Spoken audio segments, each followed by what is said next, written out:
Hello, everybody, and welcome to the Don't Be Mad podcast, your weekly dose of the boys kicking back, shooting the shit, having some drinks, and just going over some stuff that's on our mind. I'm your boy Matthew, aka Lefty Lucky, and I'm joined here as always with... it's Jamali.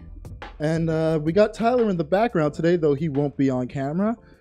Jason's not with us, unfortunately. I think he had some work business, girlfriend business, family business, some type of business. Something to do. Something to do, so... You know, it was important. He let us know about it, so we can't flame him, unfortunately. Yeah, he did. Lucky bastard. I think he's recovering from the heartbreak of the Lakers being eliminated. I think that's what it is. I last, a couple weeks ago, I needed, some time off to deal with. I was so ready. Dealing with Beckham leaving, getting traded, so I had to take that week off, Odell Beckham gets traded from the Giants and goes to the Browns. Tyler's happy. Tyler is so happy. Bro, I'm not a Cleveland fan. I'm not a Cleveland fan, Tyler, but I would watch games with you and we could enjoy their victories. Oh, buddy. Their victories, plural. Plural. And I've always been... Even more than 10? More. Oh, I think so. Playoffs. Bro, you have weapons on both sides of the field. Playoffs? With a young quarterback? Oh, forget No, they have about a young team, period. And they're all talented. There you go. I've always championed your QB. I forgot his name now. Mayfield. Baker Mayfield. Baker. Big old doink Mayfield, bro. Yeah. Love that kid. Oh, fuck. Let's not get ahead of ourselves now. Let's see him. Let's see him blossom. Let's see him first. make a path first, before we start putting with the likes of legends. Get out of here. You're getting ahead of yourself. But man, I wanted to look Jason in the eyes and just ask him what happened to his Lakers. I had to literally sit back and eliminated from the playoffs. But what made it even so much sweeter? The Orlando Magic are an 8th seed. Is it sealed? Like they're guaranteed? It's not. We still got to grind. So then count your blessing. But you know what? Mm-hmm. We just had a 7-game win streak. Okay. Unfortunately, last night lost to Detroit. So be it. But you know what? We're on the path, man. I'm loving it. I love the fact that it's down to the wire. It's making me excited again. You should thank LeBron. Why? Because he's out. Cleveland would have been number 1. You guys would have been number 9. You think, bro? What? You think? Cleveland going to Zion? I don't know. They've been lucky. They've been lucky a couple years in a row. Imagine if Cleveland gets another number 1 pick. My God, fucking burn that, bro. Then I know it's rigged. Fucking bullshit. Yeah. I know it's rigged. He's got to go to the Knicks. Come on, bro. He should go to the Knicks. Big market. You feel me? Big money. Home of the greats. He'd be great in New York. You dig? Make us care about them again. Carmelo could sign back for a 1 year, 2 years. Yeah, okay. Don't get your hopes up, bro. No, but the Knicks have a young team. I think he would fit in. No, he'll be great. I mean, did you watch his game against Florida's Central Florida? Of course, bro. Dog, he put the team on his back, bro. Did you see that leap on his back? I think Barrett threw that ball 12 feet above and this guy just went up like it was. Look, nothing. I rarely get this excited over college ball, but yeah. That boy nice, man. The whole team nice. The team is nice, but him in general, everybody has these, especially these NBA insiders and experts. They're all talking about, his athleticism and as good as he is, they feel like he might be overweight. And also, I'm like, you're looking at a kid who's what, 260, 270, doing the things he can do, and you're worried about he's overweight? Dude, put him on a treadmill then. Bro, the fuck? Adjust his diet and imagine when he goes on the NBA diet. Yo, he needs to if he gets with LeBron in this summer, it's over for you. I just look at the ceiling for Zion.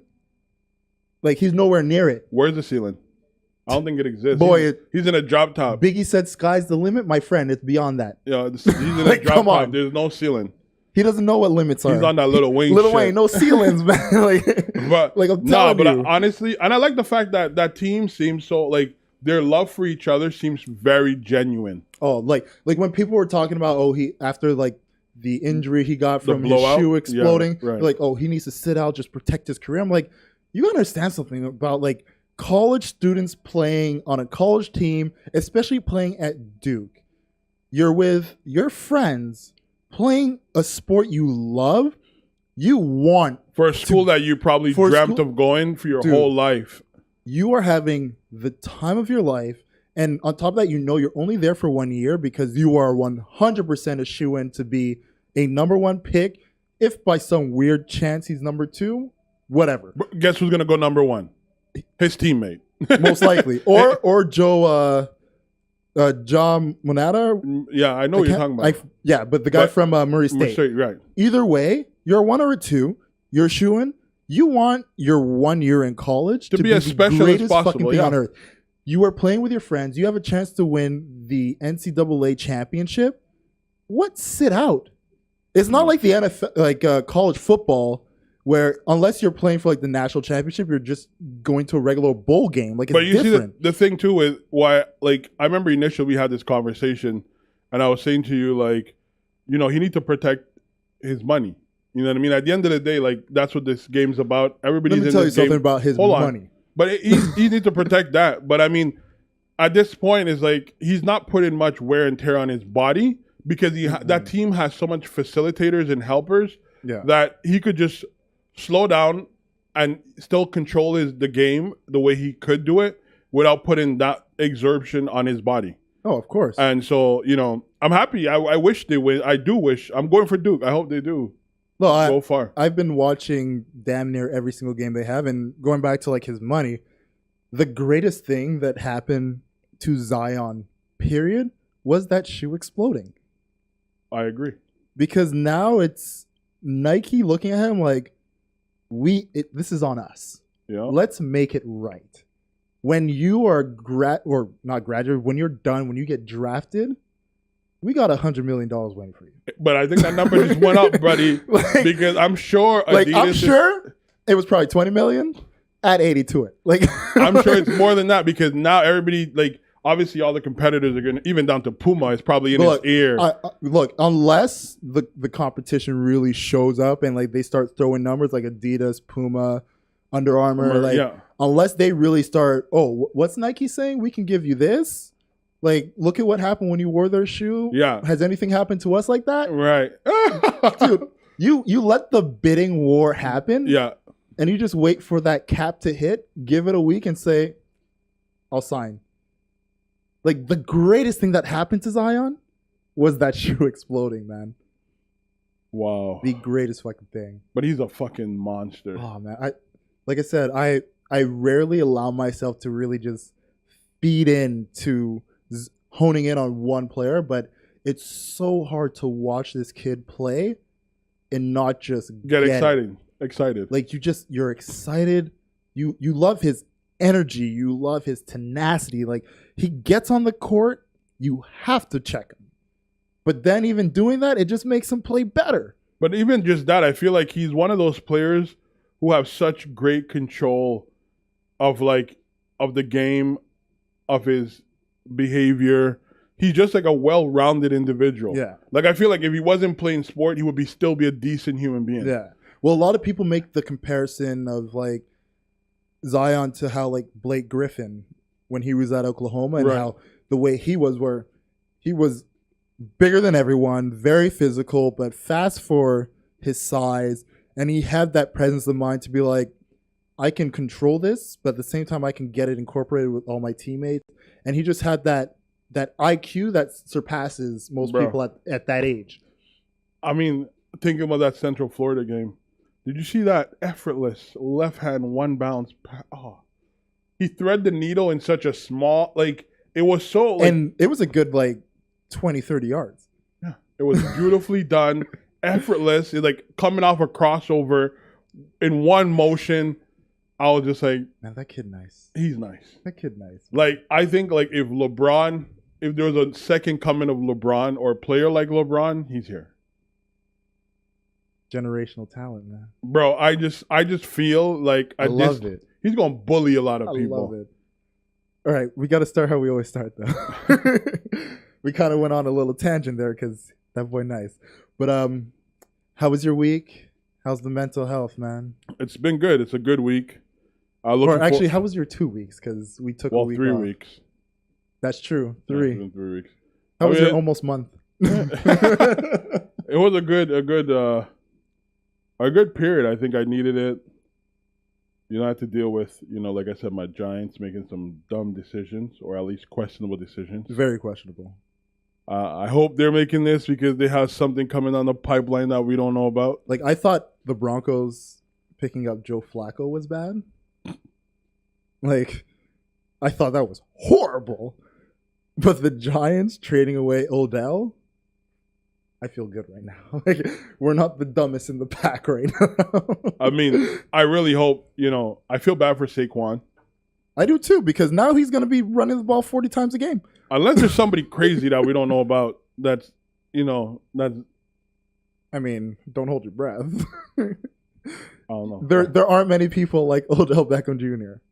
And there isn't anyone in the draft that's like Odell Beckham Jr., man. I'm sorry. I don't think you need an Odell Beckham to win, though. No, I don't. And I'll agree with that. So you don't, like, if you look at the last few teams to win Super Bowls, no top 5 wide receivers. Right. But, I mean, also, I think he was also a distraction in some cases. I don't think he was. I think that was media created. Well, no, of course, it's media created. But I think whether it's him, we don't know if he demanded a trade. We don't know if it's him saying, like, I need to go because if not, this is not going to work. We don't know where it came from. Do I think he had a role to play? Absolutely. I mean, he's going to go play with his best friend from college. Like, this is not coincidental. Well, I look at it like, I won't say he asked for a trade because your general manager has been very open about the fact that he just felt it was time to move him. They needed to move on from him. So I'm just going by the general manager's words. He said this was a good football move for the way they want their team to move forward. Right. I understand that. So I take his word at it, considering Odell was just like, thank you, New York. It's been great.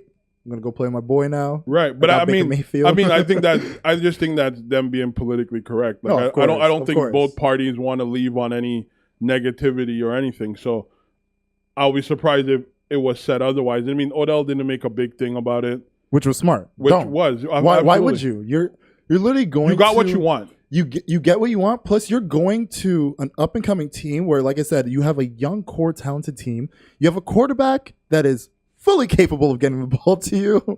You have your best friend there. Was that a jab at Eli? Yeah.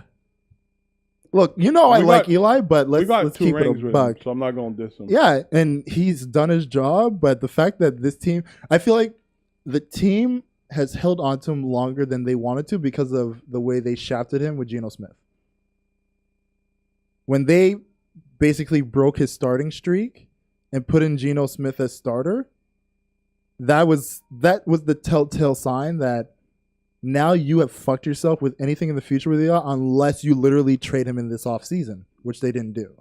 But they can't. They should have. Who's going to pick him up? At the time, the wheelchair?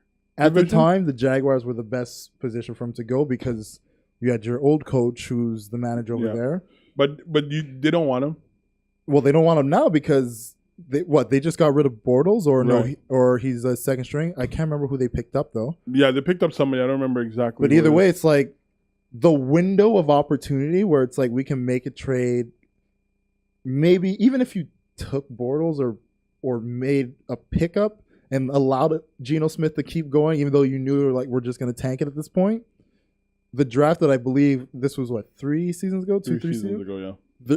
The quarterbacks in that draft were decent enough that you could have picked up someone and developed him at the very least for 1 season. Well, maybe they might be looking at Kaepernick if he comes back in the league, which would not be the dumbest move in the world. No, it wouldn't. I think if they were able to get him, I think that would be a great move. I just think it would be stupid because if they got him and kept Beckham, that might have been crazy. Oh, what are you going to do, man? You want to continue the conversation we were having before the mics got hot? Talking about bodies? You want to go? You could go ahead, man. Okay, well, essentially, before we kicked up the mics, we were having this talk about, pretty much body counts.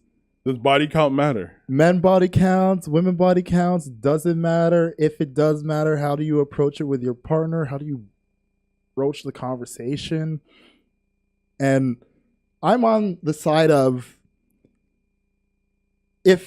unless you feel like their body count is something that is of absolute concern, the only thing you should really be concerned about is if they're clean the last time they got checked on, like for STIs. Right. And if you know they're clean, if you know like you and them in this relationship is good, you leave it at that. Jamali's on the other side, though. Completely. Well, not completely, but I do think what you said is important. I think that's important regardless. Yeah. Aside of the body count. I think it's how people view body count. And like I was saying, like my pride personally, the last thing I want is to know that one of my boys or someone I know been there. Like to me, that's like, I'm too proud for that shit. Yeah, it's a pride thing. And that's a personal thing.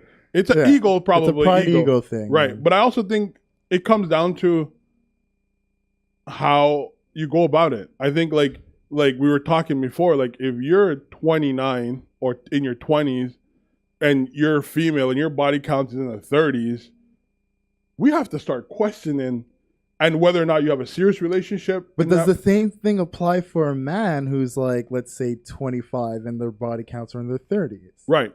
So this is my perception, okay? Again, this is my perception. Go for it, man. It's all you. I feel that when it comes to sex, for men, it's an action thing. Don't do it, Tyler. However, I feel like with my conversations I've had with female friends, most of them are honest about it, that they have to be emotionally connected to somebody to be that vulnerable with them. So, I mean, how many emotional connections you could build in like a span of beginning to where you're at? But I feel on top of that too, like, okay, there are the women that need the emotional connection, but to the ones that don't, that shouldn't be a detriment to them either. No, it shouldn't be a detriment at all. Absolutely. Or it shouldn't be something that we look down on and it's like, yeah, you're 25 with 30 bodies. Right, but it's also too, it goes both ways, because I feel, and I've had this conversation with female friends, that's why I could say this with confidence, that all of them said they would not date a male who is a virgin or who had fewer body counts than them. So it goes both ways. I think it's societal, the way we look at the role of men and women. Yeah. I think for women, they look at like, it's okay for a guy to have more body counts than you. If he doesn't, then there's something wrong with him. He's a late bloomer or something. Or, and the same thing for a man. Like, would you settle down with a woman that potentially slept a couple of your boys? Like, personally, I have many tunnel brothers, so I could give a fuck. And on top of that, I don't want to be with a chick who's only had 2-3 bodies. No, I don't disagree with you on that. Like, I want somebody who has experience. I want somebody who's actually gone out there and lived. But I mean, because then when they want to get in a relationship with me, at least, and as somebody who really doesn't give a fuck about bodies, doesn't ask my partner about how many people they've been with in the past, I just want somebody who, when it comes to the sexual part of our relationship, I'm not literally holding their hand and guiding them through the steps. Like, I want you to know what you want, what turns you on, what spots I need to touch, lick, whatever, that will get you to your place. Because not out of laziness or anything, but a woman who knows her body and knows what her interests are, to me is like, all right, I can get you there. Plus, I will bring my own arsenal. Do you think you need bodies to have that knowledge? I don't think you need bodies to have that knowledge necessarily. Right. But majority of times you need experience. Right, but that's what... And I'm not saying it is. I'm not saying it is. And that goes back I'm not, Tyler. I'm not saying it is. But that's what Don't get me wrong here. But that's what I'm going back with when you said, I don't want to What I'm saying specifically is, whether you have a lot of bodies or not, I don't give a fuck. No, but you're saying like you don't want to be with someone who had 2 or 3 bodies. But if those 2 or 3 bodies were 5-year relationships... That doesn't mean you know shit. No, I'm not saying that you know shit. But they could have been with people where they have enough sexual experience to know what they want and what turns them on. Absolutely. I put it in the context of this. We know for a fact there are a lot of women who have never experienced an orgasm. So That's you facts. could be in a 5-year relationship and you've never in that 5 years had a single orgasm. You don't even know how to make it happen. So for that, yeah, you were in a 5-year relationship. Maybe you tried a bunch of different things, but you've never actually been brought to that point of climax. Well, I agree with that, but then it's not a concept of experience. It's probably a concept of knowledge or self-awareness or comfortability. Right. It's a lot of different factors, and I think that comes out like with with you being comfortable in your situation as well. And I have in my experience, a lot of time, I don't think women knows. Like we as a person, we're fed so much information about what good sex is or what bad sex is. And it doesn't necessarily mean that it's a general thing for everybody. You know what I mean? And for some people get, more pleasure out of probably foreplay than they do with intercourse. Yeah. So there's a lot of things that plays into that. So I just think that's one of the beauties of a relationship, is that you get to experience that with your partner. Yeah. So I don't really look at the whole orgasm thing as a big thing, because it's a pathway it's just like taking a trip with somebody. You create memories that are gonna last a lifetime, and that essentially brings value to your relationship. So from my perspective, I don't think it's not really, when I think about it from a deeper sense, I don't say body matters, but I just don't want to be, Eskimo brothers. You know what I'm saying? Like, I would say Tunnel Brothers. Eskimo is it's a little it is. Say Tunnel Brothers. You know what I mean? Like, I don't like people playing in my sandbox. I know when the mics were off, we were just letting it fly, but we should say Tunnel Brothers. The sandbox. I want to play in. I don't mind if there's a few bodies in it, but I don't want to bump into familiar faces. You know what I mean? Like, I think more for you, it's not a matter of the amount of bodies; it's who the bodies are. Right. I think that's where your thing is. It's you don't want it to be anybody because you don't want a person you're close to or a person that you're familiar with knowing what you have. And I think that's your stance. I would agree with you. Whereas me, I'm more of like, my pride and ego aren't in the way in that sense. I think my pride and ego goes into, you had your experience with her, and maybe it was a disgusting, filthy, we're pulling out all the toys type of experience. Right. But the experience I'm having with her is what works for me and what we both want. And whether it's simply sexual or it's a full-on relationship, what we have is what we both want. Right, but we're talking from a relationship standpoint. But that's what I'm saying. Even if like it's just relationship standpoint, you got fucking disgusting and did nasty shit that you only see on porn. Good for you. Me and her in our relationship, maybe we're doing those exact same things. You don't fucking know that, but I'm not going to tell you either. And I also think like it's the way a woman I'm not saying bodies equate to where a woman values herself, but her perception of self. I'm not going to go out on a limb and say like a woman with fewer bodies have more self-respect. That's not what I'm saying. Yeah. But I feel like, as we would say in our generation, whole phases. I feel like some people's whole phases last longer than others. Which is understandable. And I'm not here to judge. I just feel like when it comes down to it, it comes down to how you went about it. And, we live in That I agree with. We live in Montreal, bro. Like, we don't live in a large city. If you were going through your whole phase living on the edge and rolling the dice. Right. Which, okay, for those who don't know what living on the edge and rolling on the dice is unprotected sex. Right. And basically putting literally your body and health in danger. Right. That I would 100% have a problem with. Right. But at the same time, like I said, my biggest concern whenever I'm literally going into a relationship with someone is, are you clean? When's the last time you got tested?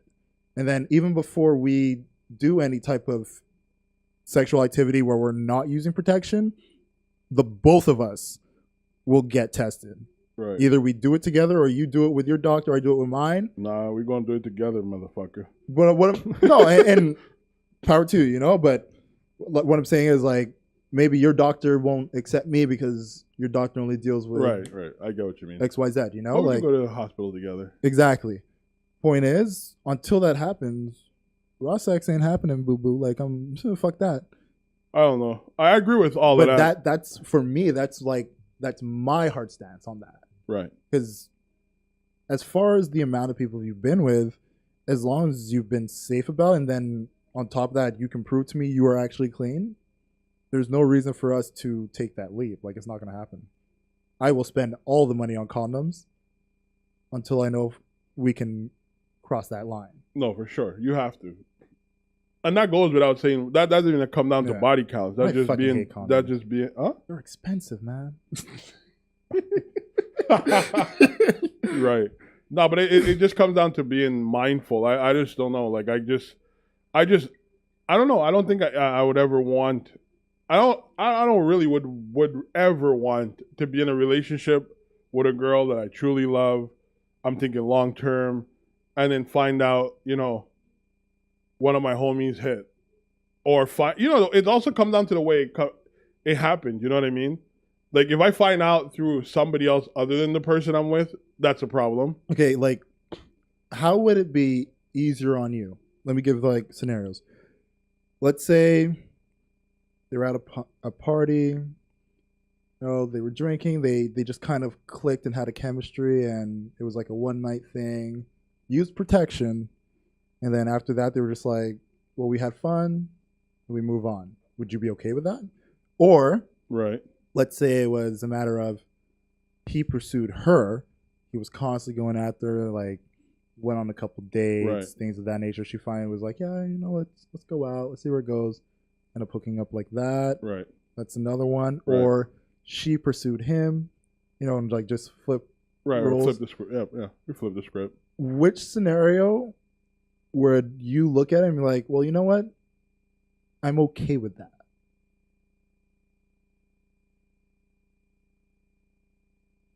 I mean, take your time. Let's not have too much radio silence. It is a podcast, by the way. I think the latter two is probably the ones that I'm probably more comfortable with. With one of them pursuing the other? Yeah. I think like on a one night stand, if you have too many of those, like bro, then there's a whole different story. No, I'm not talking about too many. I'm talking specifically of where it's a situation where you realize one of your friends hooked up with a person that you're currently with.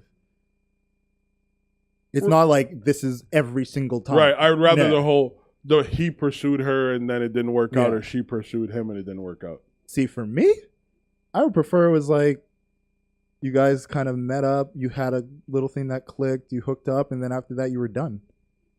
Because in a situation where it's like he was pursuing her, and now I feel like he literally has feelings for her. Right. Or she's pursuing him, she had feelings for him, and it didn't work out. Right.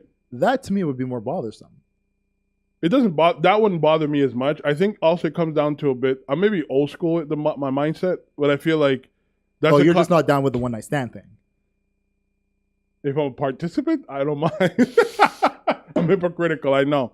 I get it. But I'm just saying, double standards are coming out. Hell yeah. But I don't give a fuck. I'm being honest. But when I say that, I feel like it's a respect thing. Yeah. I'm not saying that women who have one night stand are disrespectful to themselves. But I feel like it's a more understanding thing because, like, I've pursued women and women have pursued me. And, out of respect for each other, we decide, like, okay, this shouldn't go any further. You know what I mean? And I feel like I could respect that because I feel like that's part of growing. I feel like the one night thing is sort of like, sometimes one night turns into 6 years. Haven't happened to me yet, so happened to me. Just putting out like you literally meet them that day, you hook up, and next thing you know, 6 years later, like I'm very old school anyway. With like what women I've dated, I've always had established friendship with them before even getting to that point. I think for me that's important. Like I think before anything else, I want to be friends with my partner than just being like some like, oh yeah, well we kind of went out and this happened and we got comfortable and then it was cold, so it was cuffing season, and then we got lazy, then we didn't want, what I mean, like I don't Netflix and chill away too many times. I mean? Summer days it was too hot, what I mean, like no, I don't. Man, like that's the funny thing because I've had the situation where it's like the discovery through relationship where hooked up on the first night, and then as the days and weeks and months went on, we learned each other and figured each other out and grew our relationship that way. Right.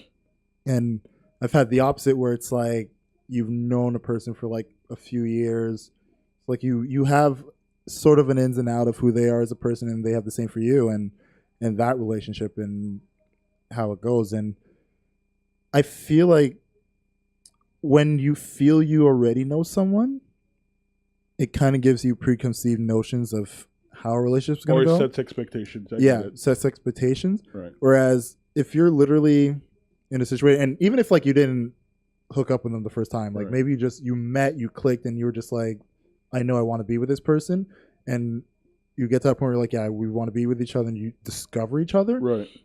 There's something about the effort of learning someone that makes it stronger of a bond. But it's exactly, at least from my perspective. But what you just said, even with the one night stand situation, it's exactly, I don't disagree with your approach either. Yeah. What the one night stands that I don't like is where it becomes habitual.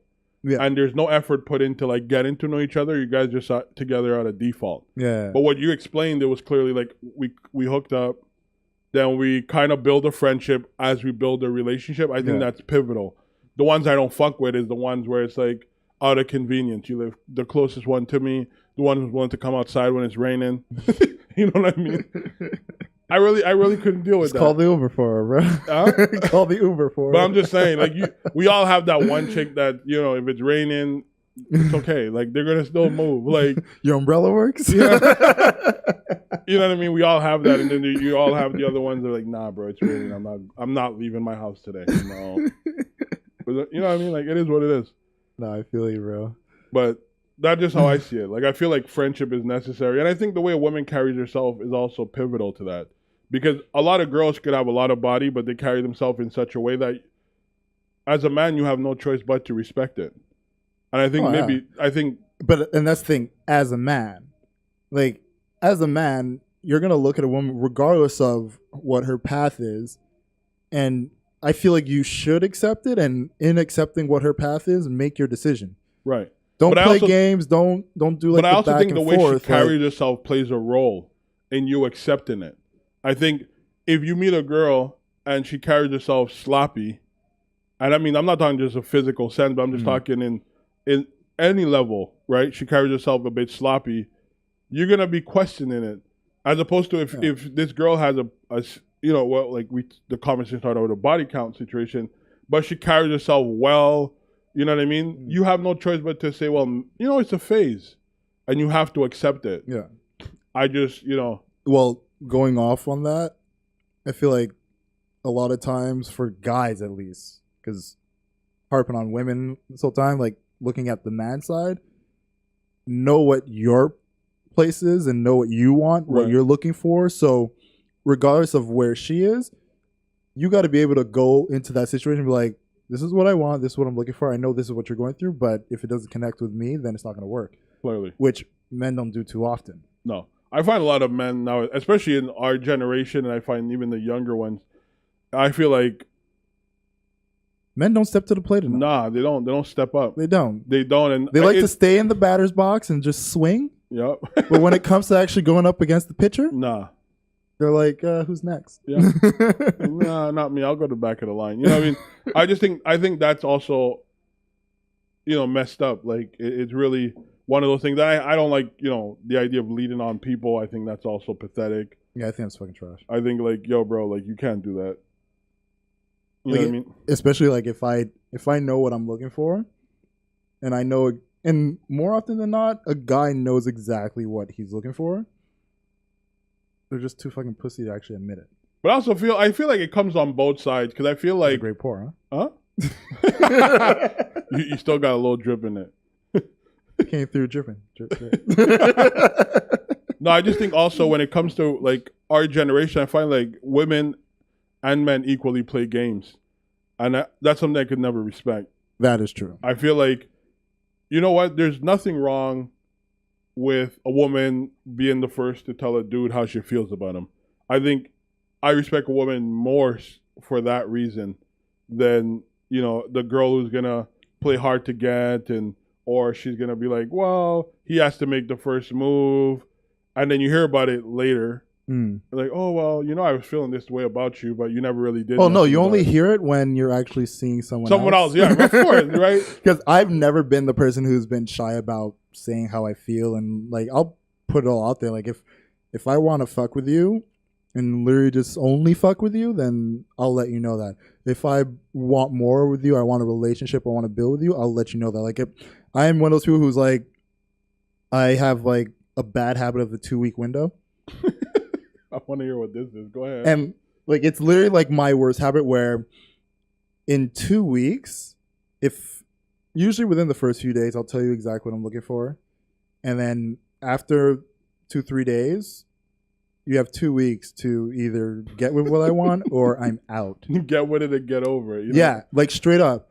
But at times, and like I understand like circumstances, like maybe you're busy with work. Like I never try to stifle anyone. I never try to make them adjust or force them into their life. Yeah, no, which is why I feel like 2 weeks is a good enough time for you to be like, if I tell you, hey, I'm free at this time, are you free? Or if I'm like, hey, I'm meeting up with a couple people, if you want to join with your friends, like I always leave open options to see how you go forth with it.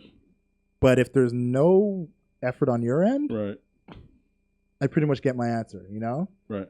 See, I'm different because to me, like I said, it's important for me to have some level of friendship. So I might spend a long time, just talking to you, figuring you out, understanding you on a deeper level. Because like for me, like if I really don't give a fuck, bro, nothing in this world is gonna change. I feel like that's both of us though. Like if I don't give a fuck, like it's just like whatever, bro. Yeah. But like if I feel like there is potential there, I will handle the situation with a white glove. Like I wouldn't even make moves. This came out in 1864. You feel me? Like I would literally pulling it out the case. I would literally make time. I'll check up on you, see how you're doing. Oh yeah. And I would really keep it at a friendly level for a long time. For 2 weeks. No, like that could but be if for like 2-3 months, even a year. The reason I do that though is because if I notice in 2 weeks I'm the only one making effort, right, it says everything I need to know about where this is going. Right. But you see me, I'm more circumstantial where I would be like I ask questions. You know what I mean? I'm very inquisitive when I'm interested in someone. Even if it's a friendly relationship with a male or whatnot. Like for me, it's pivotal for me to understand that person. Yeah. And like I could understand like you're going through shit in your personal life. I don't expect you to do the same, the reaching out and all that. I could get your busy school, personal or family issues, whatever. But that's if they say it. Right, of course. But I'm going to inquire, you know what I mean? Yeah. And, I'll pick up on hints or whatnot. So I could give them that space. And I'm a person, like I feel like when it comes down to being in a relationship, it has to be a mutually desired thing. Yeah. And I'm not going to force myself onto somebody. I'm not going to accept someone forcing themselves onto me.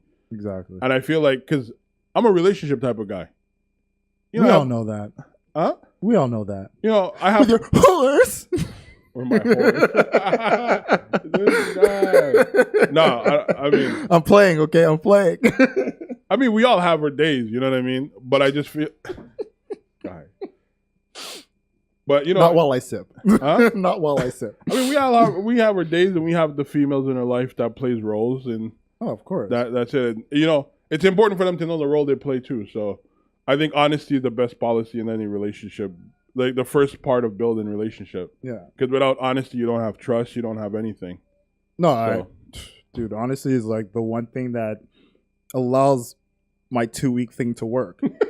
Like 90 days, 2 weeks. No, but the reason I say 2 weeks is because for me, it's more a matter of if I'm into you, not that like I'm hot pursuit.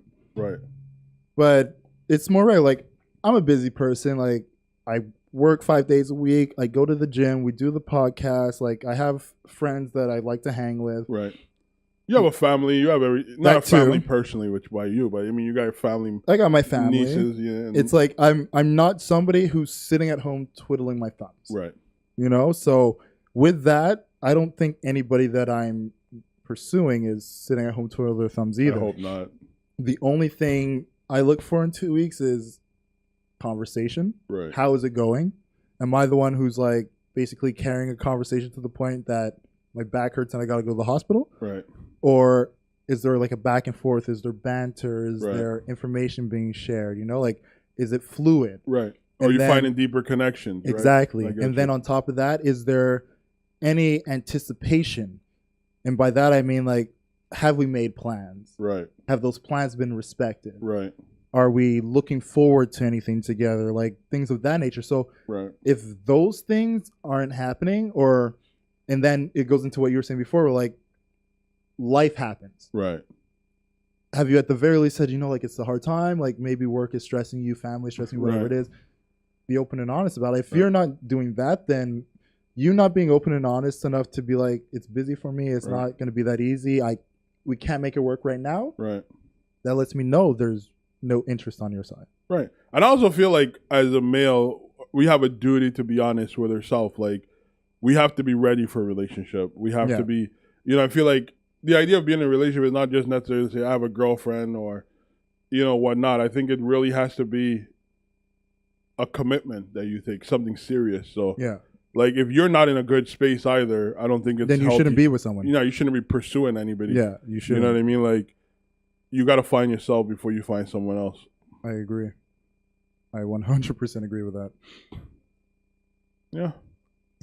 Anywhere else where we could go with this? I mean, I just think, just for me, I just think when it's all said and done, like you said, body counts for me do matter, but I'm not just looking solely at the number.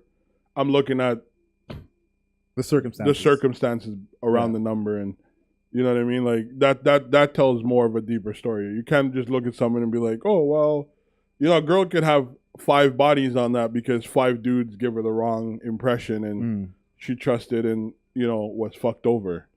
You know what I mean? But then someone could have 12 bodies and it was just a rampage, it was just like 12 weeks of fun.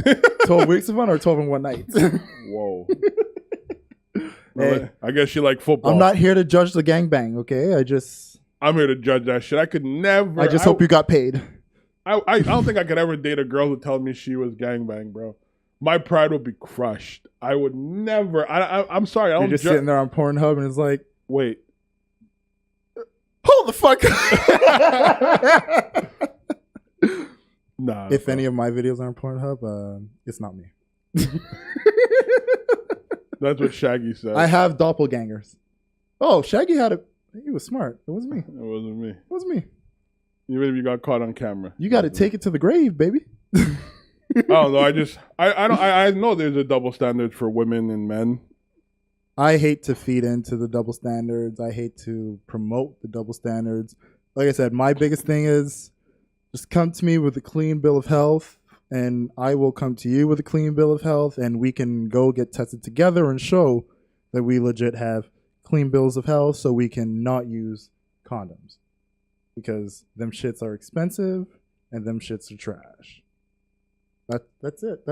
That's what I get. Look, if you got gangbanged, happy university college life, man. Nah, fam. Fuck no. You were on Girls Gone Wild? Good for you. Nope. Dancing bear? Nope. Look, bears are cute. What to tell you, okay? Like, and then you have a kid. You know Rocco? He's disgusting. Stay away from him. Nah, that's bro. my hard line. Nah, I couldn't do it. And to those who don't know Rocco, Google. I don't know who Rocco is, but I'll show you after. I know how it's cool, bro. I'll show you after. But I mean, I think it comes down to people's respect for self. I think that for me is a big thing. Yeah. Like and I don't mean this by saying that. I think it's necessary for me to say. If a woman's doing this because she feels like, well, men do it, so she should do it too, I think that's the most ignorant shit I've ever heard. I am all for equality. That's not equality. I cannot wait. That is not equality. Till a woman gives up her seat for me. That is not equality, bro. One of these days. That is not equality. That is not equality. I'm joking, bro. You be giving wrong information out here. That is not equality. I deserve to sit after a long shift. Chivalry's dead. With you just killed it, bro. It's 20. I can't even say it's 2019. I can't even say it with a straight face.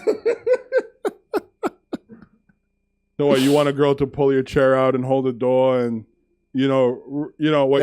Hey, wait. If she's in the UFC, she's a basketball player. Pretty much, if she pretty brolic, pull my chair out. Show me some respect. Okay? You want her to tie your do-rag If we can see eye to eye. You want her to tie your do-rag on? You wanted to cater to you. Hey. This guy. Yo, I might not got hair, but you put my do-rag on? Hey. I might got a ring for you. Let me tell you, okay? A push pop. You got a ring for you. It's got a ring pop. A ring pop for you, bro. What's your favorite color? Guy's crazy. Oh, you like purple? I got you. I got you.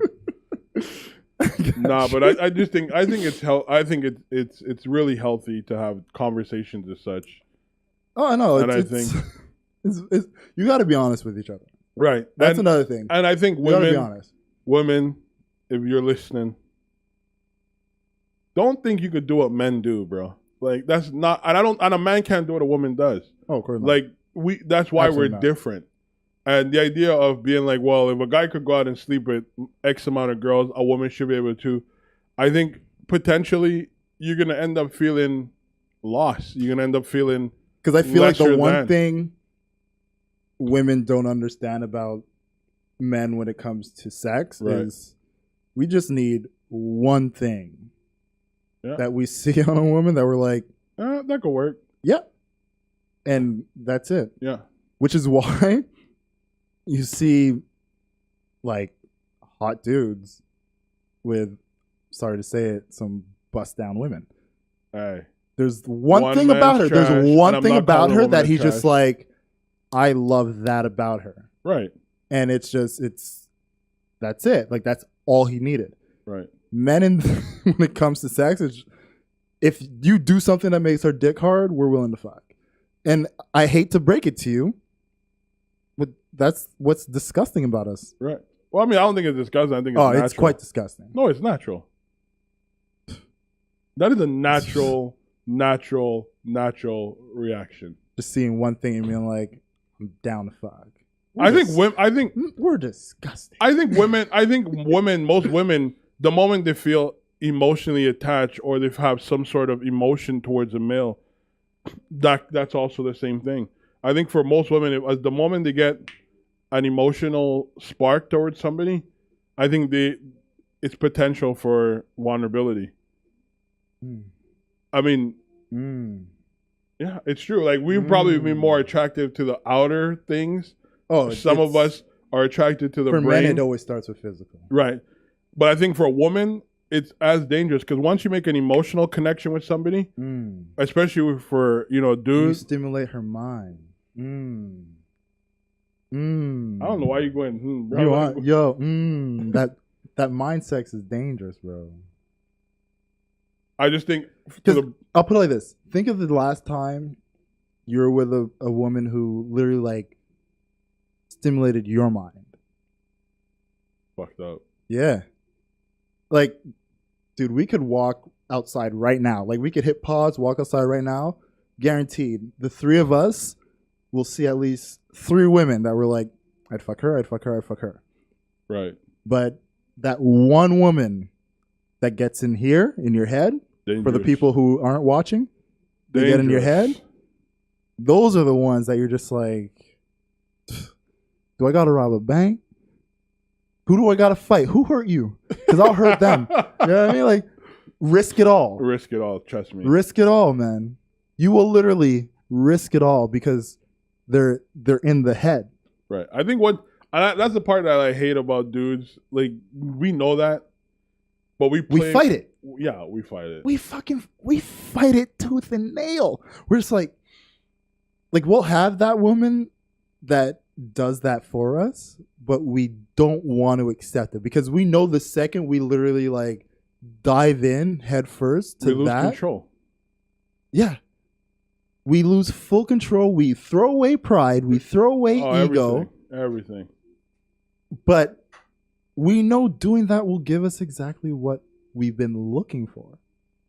But I also think like why it takes the a fuck sense, not, man? I also think it takes a sense of maturity and self-awareness. Yes, it does. I think also too, like it's a scary idea to feel like oh shit, if I really commit to this, like I'm giving away access to everything else. Like I have to be fully committed. I think the personal admission of giving power to something you care about as a man is one of the hardest things to do.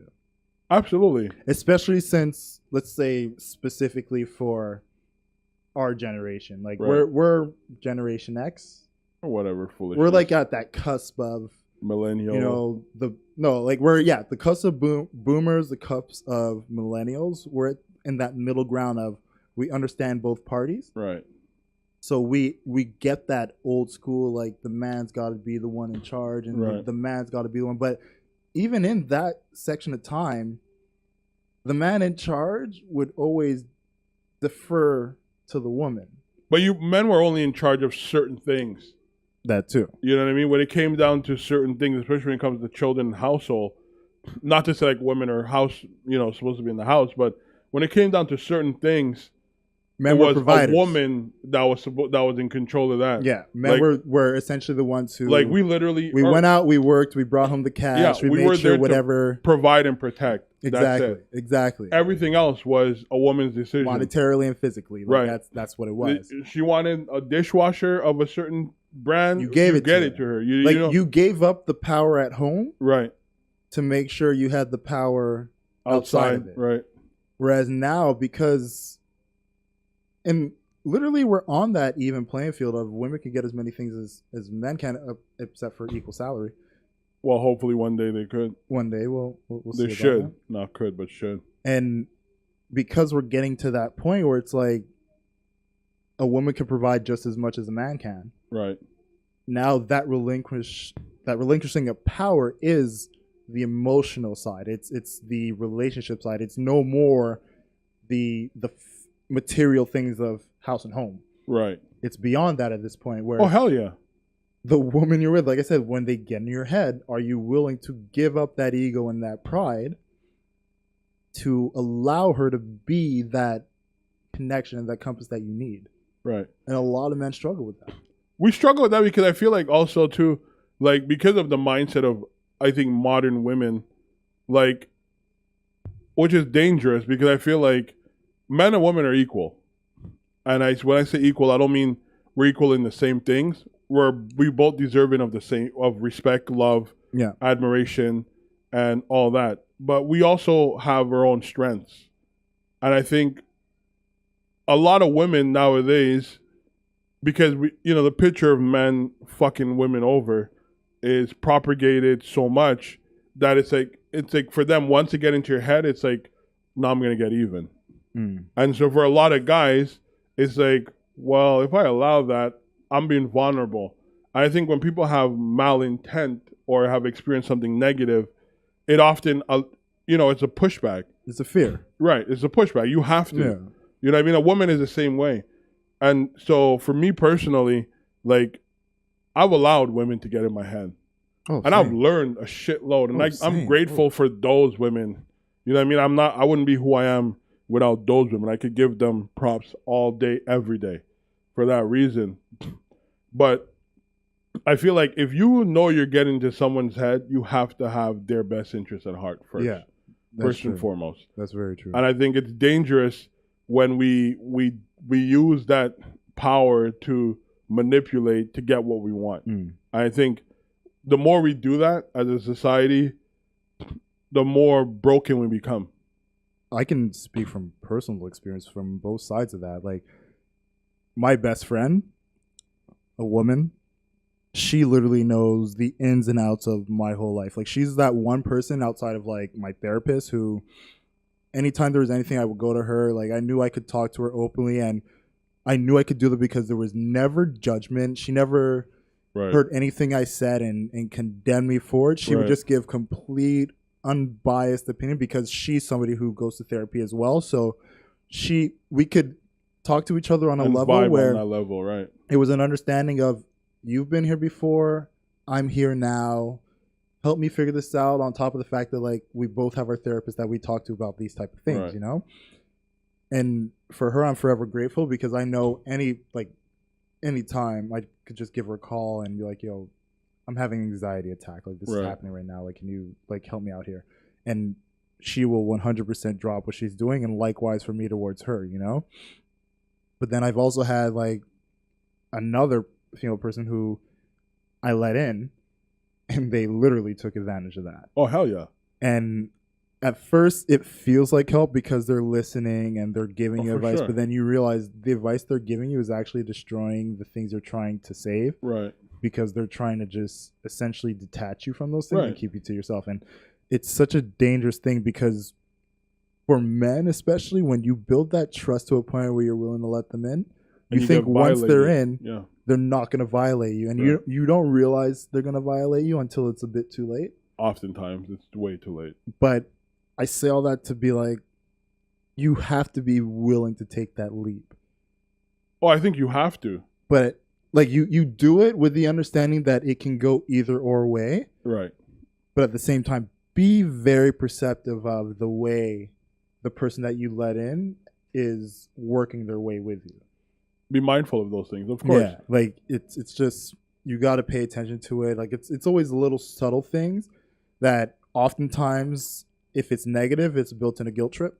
Right. Where it's like, oh, I'm doing this for you, I'm doing that, but you won't do blah, blah, blah. And it's always like it's thrown back at you. Whereas Right. a person who's genuinely there for you, they never come to you with themselves. It's always, you're bringing this to me, so this is about you. Let's talk about you. It's always about you. They give. They give. It's never a take. Right. It's always a give. Right. And when you notice the take starts to happen, what type of take is happening? Right. Because there are positive takes. Absolutely. Like, I'm not saying all takes are negative, but you start to notice if the pattern is more, I've done this for you, so this should happen for me. Right. That's not a good thing. Or their expectations, you know what I mean? You know what I mean? Expectations are the fucking devil, man. Right. I think that's. I mean, it's not the devil necessarily, but I think it's one of those things where the moment someone makes you feel guilty for reaching out, or that they make you feel like you owe them because they were there for you, I think that's where you have to draw the line, and you realize, okay, this is definitely not what I thought it was. You know, you have to be mindful of that. And I think also there's some telltale signs that do come up when, you know, like oftentimes if you just meet somebody and you're going through some shit and they're ready and able to reach out and be there for you, I think you need to be mindful of that because you're still at the point of getting to know that person. Yeah. And I think the more you figure that person out, the more you could determine whether or not the action is genuine or it's for, an ace in their pocket. Like they're holding on to that. Like, yeah. They're like, oh, I got this motherfucker now. Yeah. Don't worry, I'm here for you because what I got for you, you better, cash out on it. Or you know what I mean? Or you better deliver. But again, it's part of living and it's part of learning. You have to be vulnerable. I think agree. it's necessary. Vulnerability is a good thing. It has to, yeah. It has to be good. You can't look at it in any other way.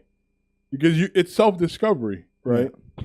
If you're not vulnerable to others, you'll never learn anything about yourself. It's also that idea of like breaking out of comfort zones. Like right. You don't grow if you constantly stay in a comfort zone. Right. You only grow when you explore things that are unknown, things that you never knew you may actually like or right. dislike. Or you learn so much about yourself when you step out of your normalcies, your routines, and you say, you know what? I've never done this before. Let me take a leap of faith. Let me see how it goes. Maybe I fall in love with it and it becomes a regular part of my life now going forward. Oh, absolutely. And then you also like I said, you learn a lot. Like I've learned a lot about myself, what I'm willing to tolerate, what I can and what I can't tolerate. I mean, I think that makes me a better person in my eyes, at least. And that's all that matters. Fuck everybody else. Let's hope. No, I think I have. I think like, certain things that I've been through, speaking from a position where I never experienced it, I had zero tolerance, or I would be like, oh, that's easy, or this or that. But having gone through it, I'm more mindful. I have more respect. I have more, appreciation for these things. So I mean, speaking from that perspective, I think it's a worthwhile experience. I think vulnerability is a must. It's the only way you can grow, man. Oh, what time are we? What? You know what? I'm gonna keep it real with you. I did not see that hour pass. We literally did not touch any of the topics we had outside of like talking about the Lakers. I am so happy with ending it right here. I'm cool with it. I don't mind. Like, but I didn't see that hour pass. Yeah, literally not at all, man. I think we should do more episodes like this. This was, and honestly, this conversation just really came out of nowhere. Like, we had a list. We had a list of things we were going to talk about, but with this conversation, did we touch anything? Only the Lakers. Like, and it wasn't even like that's all we. And that Lakers thing was in past. Yeah, it was more of like a startup thing. Right. It wasn't a main. So you know what? I feel like this is a good place to just be like, let's end it here. All right, guys. That's crazy. I'm looking at the list right now. I don't think we should end it here. I think we got no. This is good. Or do you want to take a break? We could take a break. Okay, you know what? Let's take a quick break. Let's reconvene. We'll be right back, guys. And we're back. Nice little quick break. Thanks for sticking around, even though it was maybe a second for you guys. It wasn't even noticeable. Didn't even notice. Right. So we're gonna start with giving some congratulations.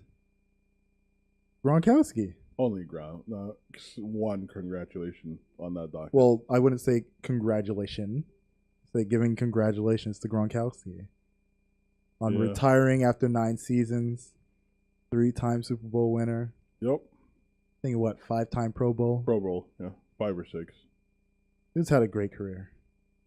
Very great career. Although injuries are the ultimate reason why he's leaving, or maybe feeling a bit slighted after the Patriots tried to trade him last season. Who knows? No, I think it's predominantly injury. I think so too. I just want to give a shout out to him. He was one of the few people on the Patriots outside of Tom Brady that I really had genuine respect for. The only. Not few. The only. Oh, to you. I mean, who else was there to respect? Bill Belichick, man. The greatest coach to ever play the game. That never won against the Giants, so I can't really respect him. So never won when it mattered, you know? Most winningest coach in the league in NFL history. I give it up to Gronk, man. He's given us some great on-field moments. And off-field, too. Great off-field moments. Sitting on Shaq's shoulders. Doing fucking party buses and Mardi Gras and party boats. All sorts of crazy shit. Just partying way too hard, making 69 a thing again. Nah, man. I think the team's gonna be different without him. Oh, without a doubt, man. I think he was one of the most deadliest tight end to ever play. And dude, we saw what he did last year, man. Look, you go through a whole season where you're not that big of a factor, but when the playoffs show up, you just show people. The only reason I haven't been much is because they were saving me for this. Yeah. And he goes out there and he literally, him alongside Tom Brady, just destroyed teams left and right. The game against the Chiefs, where he had that big catch and double coverage. Yeah, double coverage. Yeah, that's crazy. Dude, like I still can't even wrap my head around how he did that. I feel like I look at it in 2 ways. If he decides this is it and genuinely retires, doesn't come back, great on him. But at the same time, I feel like he might get a call at some point in the season. Find that veteran min. I don't think jump in for the Patriots. I don't expect it. You're hoping. No, wishing. It's not even a hoping thing. It's knowing the Patriots. It's knowing how they do. But I don't think he's gonna be far from the team. I don't think he's removing himself completely. Who knows? He might be on the sideline as. Oh, I wouldn't be surprised if in some capacity he still has involvement with the Patriots. Right. But I just look at it if this is literally it, he's given us 9 phenomenal seasons worth tipping our hat to and saying, right out in the sunset, man. Enjoy. Absolutely. There's nothing to look back on and feel like you haven't done it. Dude, you got 3 championships. You played with the greatest quarterback to ever play the game. Coach as well. The greatest coach to ever coach the game.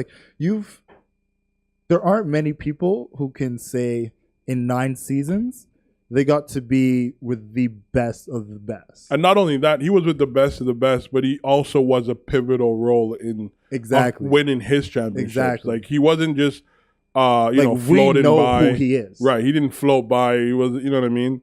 He played his position. He contributed equally as much as Belichick and Brady. Because what they were saying, how many? I can't even remember how many touchdowns he had. I think I saved it somewhere, but the amount of touchdowns that he had in 9 seasons, I think it was somewhere close to 100. If I'm off, maybe by 20. Not even. To some, but he's had a lot of touchdown catches. He's one of the top but I mean, I think he's had Patriot multiple history. 10+ touchdown seasons. So it's not. It's like the dude is. I mean, when you hear Rob Gronkowski, like you can put his face to something, or you can put a grand play that he had to something. Like as a Broncos fan, we've had playoff matches where he's either shredded us or we've shut him down, but he's still giving us fits. Like the dude is he's a phenomenal player. It's one of those things where like when you literally see someone's whole career, and like we're at that age now where it's like we see people start and we see them finish. That's right.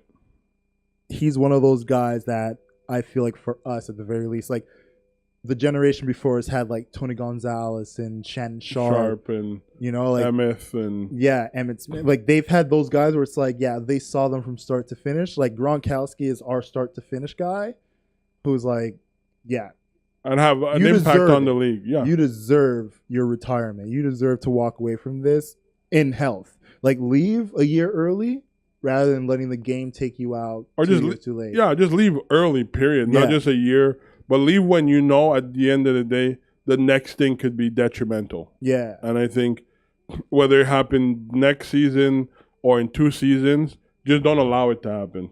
No, I agree. Right? So, I mean, hats off to him. Congratulations, Gronk. I wish you all the best in your future endeavors. Please give us more. Like, summer's around the corner. So there's going to be a lot of Gronk in the club. Yep. Partying it up. Oh, I'm sure. Please keep your shirt on, but I know you won't. No, not at all. We could go back to the Lakers for a bit and talk about Big Baller Brand falling apart. Yeah, I think that's really. I've gained a lot of respect for Lonzo over this. Just the little bit that came out in the media about this whole process. I think he handled it the best way you possibly can. Well, for people who don't know, it came out that the business partner that teamed up with LeVar Ball to get Big Baller Brand started essentially screwed them all over by taking money out of the company. No, out of Alonzo's personal finances, $1.5 million. Yeah, 1.5 mil was like the figure that they made public. I'm assuming there was more taken out though, but that's what they need to give account to for the tax guy. For the IRS. Exactly. So like 1.5 taken out of Lonzo's personal accounts, and essentially because of that happening, screwing over the whole brand as a whole. Well, I mean, also too, like let's put it into perspective. He just didn't take the money. The money was used, and from my understanding, the account was only accessible to LeVar and I think his name is Foster, Alan Foster. Yeah, something like that, Alan Foster. And when it came down to bring receipts to expenses, expenditure, and whatnot, he refused. Yeah. So it's not just taking money, but it's also not taking accountability. Yeah. And the worst part about it, too, is he had since October to do this. Yeah, he had more than enough time to do it, but he was also somebody that LeVar considered a friend. Family friend. Yeah, and in his past, he had situations where he had done fraud before, but LeVar being somebody who he felt this would be the time for this guy to like get on the straight and narrow, he basically. But you think LeVar was aware of this? Well, that's the thing. I just, based on the things that we know, right? I'm not going to speculate. From what we know, from the way it's being portrayed, LeVar was essentially going to one of his friends who he knew could do business coming out of jail and saying, look, this is a way for you to be with somebody who you know you can trust and love and will help you build yourself again, like get yourself back on your feet, and do it in a family friend situation. Right, but my whole thing is, I wouldn't say it that way because from what I've read and what I've heard, is their friendship was built based on Lonzo Ball being on the same team at Chino Hill with Alan Foster's son. Yeah. So I don't think LeVar went out to seek that friendship. I think it was just, we were always in the same space. Yeah. We were at games and whatnot. Knowing that from what I read on Alan Foster, that he spent 7 years after embezzling or at least defrauding 70+ investors out of $4 million. Yeah. And he did this in a church. Which was fact. So, and then he had that gun charge. So I mean, did he know he went to jail? Most likely, I think he knew he went to jail for the gun charge. I don't think the embezzlement. Because LeVar doesn't look like the type of person to know that, okay, this guy fucked somebody over financially before, multiple amount of people, and would give him access to bank accounts. Like, I don't think LeVar is that's our assumption. And let's hope. Right. But I mean, based on all the actions that he's taken, well, actually, I shouldn't say that. Because, I mean, he take what's his name? The younger one out of school. I don't think that was a wise decision. LaMelo. He take LiAngelo out of UCLA. I don't think that was smart. I don't think so either. So, but I didn't think it was a good idea, but I understood it where it was like, rather than playing for this school who's not paying you, go to Europe, be a professional in Europe where you're going to make money for playing. Right. And showcase your skill. I agree, but I also disagree because in a way I feel like it's one of those things where he's teaching his kid a bad habit because it's like where we feel like athletes and celebrities shouldn't be held accountable for their action. And I think that's where the problem came from when UCLA was whether they're going to bench him or suspend him for X amount of games. Yeah. For the whole China thing, I think as a man, and if you say you're a man and, he needed his son to face that reality. And I agree with you that when it came to LiAngelo, I think 100%, you're at UCLA, you got to deal with the consequences of your fucked actions. Up. When it came to LaMelo, if you want him to jump to professional and say screw college, fine. Because we've seen, especially when it comes to like someone like Luka Doncic, he's one of those people who's like a huge advocate for don't waste your time in the NCAA. Go play professional in Europe where you're going to be up against adults and you're going to get paid. And if you're good enough, you're going to show against these guys who are adults who aren't going to take it easy on you. You can hold your own. And yes. For a 16-year-old boy? Luka Doncic started professionally when he was 15. But what I'm saying is I also feel like there's also a sense as a parent to treat your child as your child and not a business venture. And I get that. But there's multiple paths that can be taken that I feel, especially with this new crop of athletes that are coming out, they're noticing it. Not so much for football. I feel like for football, they have that 1 year. Unless you're like willing to really go through the back doors of CFL, AAF, which is essentially falling apart. There is a European, but the European leagues still fall under the same NFL league. It's the path going that way is so much harder. Whereas if you go to NCAA and you do college, but on a sports level, but what I'm looking at is on terms of like this is a young guy. Yes, he loves basketball. He doesn't know himself. He's trying to figure himself out.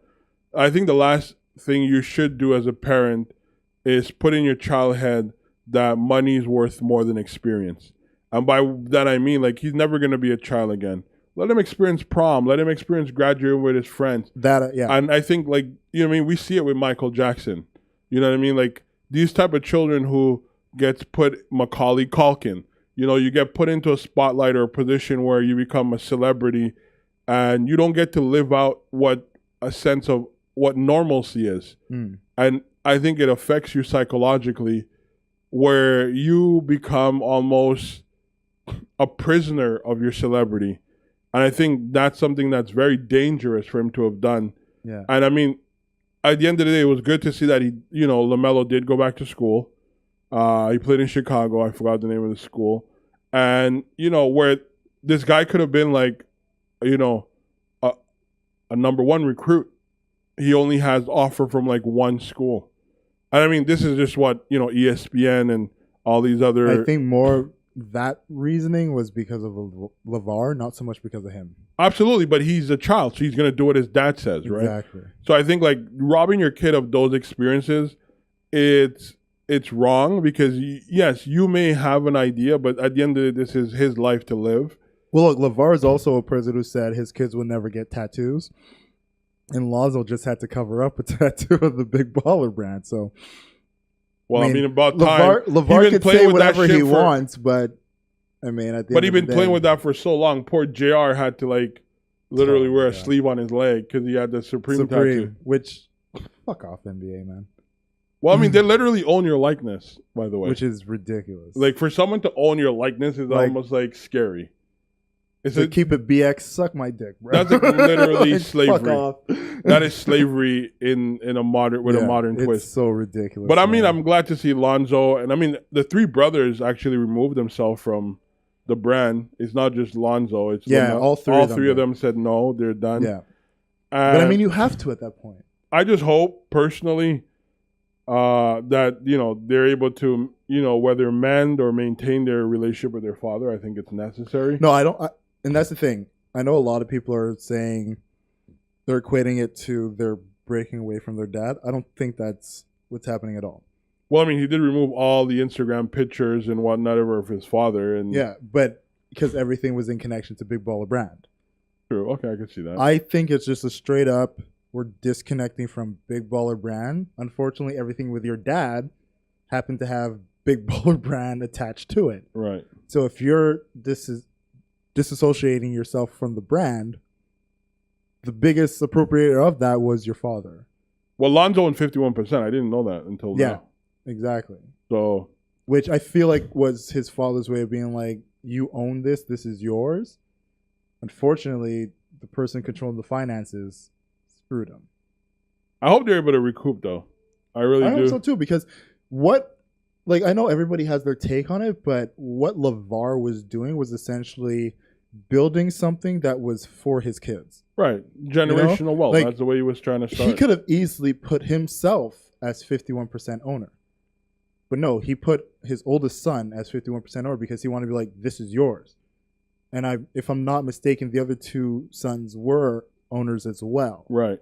They just had a less stake than what Lonzo had. Right. So, yes, this that we've built, I could have literally taken all credit for, and it could have been mine, but no, it's yours. The fact that they got screwed over on it, which is why we're seeing this whole fallout happen, is because, to protect your brand, to protect yourself, to move forward, you have to do a complete dissociation because there was corruption inside of it, and you, on top of protecting yourself from that corruption, you have to make sure any ties you sever. Well, I mean, he had no choice, right? I mean, it's unfortunate. It is. It's unfortunate. I mean, but that's what I'm saying. Like, I hope it's basically that, as opposed to saying like, "Dad, you allowed this guy to fuck me over." Yeah, no. And that's the thing. I don't think it's that. Well, I mean, if anything, I think LeVar was the one who was like, "Cut it." Not only that, but I feel like LeVar is also held responsible because there was emails that were sent to him with these transactions. Because not only that, like the guy disappeared. But before he disappeared, he wired $494,000 to himself. Yeah, something like that. Out of an account. So it's like these are emails, communications that were there that could have hinted to you something was wrong, and he was negligent to that. Oh, completely. So I could literally imagine, like Lonzo being like, "Well, you're supposed to be there to like, I trusted you." Yeah. And like you literally was negligent in the way you govern what I allowed you to, handle from you or what I entrusted in you. So I could see him being upset. Like it definitely. I just feel like, obviously time heals everything, and then as the story progressed, we'll obviously find out more. And look, I've been rooting for that family. I'm still rooting for that family. Hell yeah. I'm hoping this situation doesn't tear anything apart. Let's just hope it's well, let's say what don't break you only make you stronger. Yeah. So let's just hope they learn their lessons from this and they move forward. So last story we're going to touch on Well, there's 2 more stories. No, I feel like this is gonna be the last one. We're just gonna finish up with essentially going back to something that we started in a couple episodes back. No, we got to talk about this one too. But anyways, go ahead. We can bring it up later. Like, you know which one I want to do though. Yeah, I know what you're talking about. We gotta talk about Jussie. The other one we can save for another day because we're deep right now. Unless you got all night, because I mean, I ain't going nowhere. Yo, hurry up! It's. I mean, like, okay, whatever. Jussie gets to walk, but I heard he's getting nominated for an NCAA. Can we set it up properly? Whatever, fuck. Go ahead. So for those of us, you have to live under a rock to not to know this. Like, honestly, yeah, you literally have to be living under a rock to not know what's been happening with Jussie Smollett. The back and forth, Jussie's story, Chicago PD's story, the state story, the lawyer's story. Good Morning America chiming in. TMZ knows everything. No, they don't. All charges, all 16 felony charges dropped. Jussie's a free man to live his life. Well, they're also sealed, which is scary. The case has been sealed, closed, so no information is going to go out to the public. We all have our judgments on this. My judgment on this is there was a nice plea deal that was made where money was exchanged to the state from an elite group of people protecting Jussie to make sure that whatever the fuck was in those files does not see the light of day. And the check that cleared was beautiful. That's generally how I feel about it.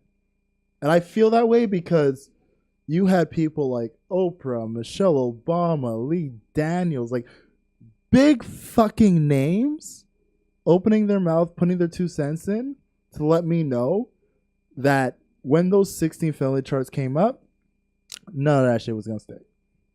I mean, I think that was exaggerated anyway. I mean, 16 is ridiculous. 16 felony charges, full-on exaggeration. They threw everything out there hoping something would stick, not knowing that the people that were behind Jussie were going to make sure none of that shit stuck.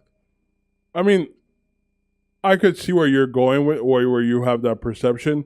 I also feel that because the police department participated so much in this whole media, feeding into this media thing, that they probably wrote a check that they couldn't cash. They shot themselves in the foot. And I think as opposed to, allowing themselves to go through this process and then be scrutinized thereafter, it was better to walk away.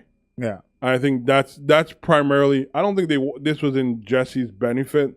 I think this was in benefit for the police department of Chicago. Like we spoke about it before, and I was telling you, like, I feel on both sides what Jussie did after the attack happened, a few days later, going on stage and talking about it, saying he's the gay Tupac. Oh wow! And that this shit really happened to him. Like, I felt if you have a case going on, shut your fucking mouth. That's stupid. But then on the opposite end, you have the police chief going on Good Morning America or wherever the fuck he went on, right? Talking about, oh, we have undisputable evidence that is gonna show you that Jussie is guilty and he's gonna be spending years behind bars. You're a fucking idiot for doing that too. If you have a case that's being built, don't open your goddamn mouth for any reason outside of you are literally in trial talking to a judge or a jury. Right. You're presenting your facts. Like, we don't give a fuck about what you're telling us right now because none of that is admissible in court. We don't fucking care. But that's the whole point. I think they played up to the social hype. Oh, both of them. Everyone did. But I mean, I understand. Everyone did. I understand Jussie doing it. I just don't understand a government, a government entity and doing it. I think that's where it's dangerous for them. Yeah, yeah. And I think we've seen it played up where it worked out for them, and whatever. We're not going to get there. Look, but when we first talked about this story, one of the first things we said was, "This shit sounds fishy." Bro, it sounded more like we're like, fish. And you remember, like I went on my whole rant where I was like, I really hope he's not lying because he used politics, he used race, he used religion, and sexual orientation to like every pillar of triggering outrage he used because I felt he used it in order to make sure nobody would question him. And I said, if that's actually he couldn't be that crazy, bro. He knew. I mean, and that's why I was like, I feel like if he actually did that in order to get his story across, he deserves to be thrown under the jail, because that's a horrible fucking thing to do as a human being. I think we're looking at it from a perspective that I feel like, okay, that's what the general public want us to look at it as, whereas like Jussie lied. Yeah. What if he actually was telling the truth, and that you know the people who attacked him were actually kids or people who come from a predominantly powerful, side, where that would have caused potentially divide within a deeper divide within the American community when it comes to race, for example. Well, that's something according to medical records, he did get attacked. He got attacked, which is the one thing that was like that fine line of, well, he has a broken rib. Yeah. He has bruises. Like, there's pictures of his bruise. Like, he was attacked. Right. So if I'm going to pay you to jump me, like, punch me in the face, make me bleed, but please don't break my bones. Ribs. You know what I'm saying? Like, that's where I have a problem where they're like, oh, he paid these guys to do it. Maybe he's a method actor. Bro, you're not acting when your body is literally broken. That's no... I got to go all the way. No, I don't think so. I don't. I mean, I don't. Hey, Heath Ledger was a method actor, and we saw what happened to him. Which is amazing. The greatest Joker ever. From Brokeback Mountain to Joker. I don't know about that. I skipped that part out, but I'm just saying, as a Joker. Nope, not having that. How method did he get on Brokeback Mountain? I don't know. Never seen it. Never seen it. Not interested in seeing it. It's not my thing. But as a Joker, I just opened up a can of worms, bro. You didn't open nothing. I'm just saying, as a Joker, he was amazing. I just opened up a can of worms. But I mean, what if Jussie was being honest? What if there was gonna be more people involved and more damage to be caused when it gets put before the courts? But that's why I look at it as he must have had a plea deal, because he already had paid that $10,000, which is 10% of the $100,000 bond that he had to pay. But I mean, he gets that back though. You get, if you pay bond and then you're acquitted, you get it back. No, he's not acquitted. Charges were dropped. Again, he's gonna get his money back. I don't know if it's the same. It is the same because he gets his money back. Yeah. Lucky bastard. Hey, throw that my way. I'm kind of broke. No, but the podcast could use it. I mean, definitely. But I'm just saying, like, I think more so than ever. I think if they're, I can't fathom the idea that they had so much proof. You know, they spoke with such a certainty that they had enough to pin him down, and you walk away. They're protecting somebody other than Jussie. We know people like to flex, man. No, they're protecting somebody other than Jussie. We know people like to flex and just swing their big old doink around, acting like they got it. Not in this era where everybody is liable. PD. Right. But that's my point. They're protecting somebody other than Jussie. I think Jussie benefited from this, but I think they are doing this to protect somebody of their own. I don't think Oprah has that enough influence. I don't think anybody has that influence. I think Oprah alone, no? No. But fuck no. We all know in America, money talks. Right. But again, also social positioning talks. Yeah. And I don't think Oprah had enough power. I think you're underestimating Oprah's power. Bro, especially in Chicago. Bro, at this point, especially with Jussie's claim, let's be honest. He claimed, they said it's MAGA country, right? Mm. They said that, you know, he made it about race. He made it about sexuality. He made it about everything that really creates a divide within the American culture. That's exactly what he did. They would set an example with his ass if they had enough to go with it. And that's what I'm saying. They're protecting somebody. Because this was the perfect opportunity to set an example. And you walked away. If you're saying, if they want us to believe that Jussie lied. I find it so weird that it's the state of Illinois that said he's good. Well, of course, it's always going to be the state. And then you had the mayor of Chicago and Chicago PD being the ones who were like in an outrage. Like when it's the state of Illinois, that means whoever is at the tippy top of the state of Illinois was like, let it go. Right. Like that's fucking big. It's huge. Like I don't think people understand the magnitude of that. But that's what I'm saying. There's somebody being protected for them to make that decision. I don't even think it's a protection thing though. It is a protection thing. Because they're like not going to make that decision for their... I genuinely feel like it was a plea deal that was made where the state was given money and it's like, take it, drop it, we move on. Well, we saw what Jussie made on Empire. I don't think he had enough money to give these people. Because the only person in this situation to be protected is Jussie. We don't know that. What, the trainers that were paid money? But that was only one. That's one story, right? We don't know if there was a real going from what we know, right? But going from I don't want to let's. I'm not speculating anything. I'm not speculating anything. We know the people involved that we know. Let's say it like that, right? But we don't know the trainers were involved. We don't know that. We were told. We know there was a payment made to them, the $3,500. Okay, but that doesn't put them in cahoots with the thing. But that's what I'm saying. Let's just go by the people we know involved. Which was only Jussie. So it's Jussie. Yeah. It's the trainers. No, they're not involved. You can't argue that they're involved because the payment doesn't. If they're the trainer, the payment could be a payment for their services. It doesn't tie them into this collusion. But what I'm saying is originally they were brought in because... And whether it's true or false, they gave a statement saying they were paid to do this. Then the lawyer comes out and said, no, they were paid for training and nutrition. They are people who are persons of interest in this. But let's put this clear. We've never heard those two Nigerian brothers saying that they were paid. I agree with that. So therefore, they've never once put themselves in this situation. And I agree with that. So therefore, we can't associate them to it. What I'm saying is, the fact that we even know they exist is why they're involved. So then we should also blame the two white guys who said it was MAGA, whoever those two white guys are. We have no pictures of them whatsoever. But again. But that's what I'm saying. But again, you can't say that. Hold on. You can't say that the two white guys that Jussie claimed attacked him doesn't exist.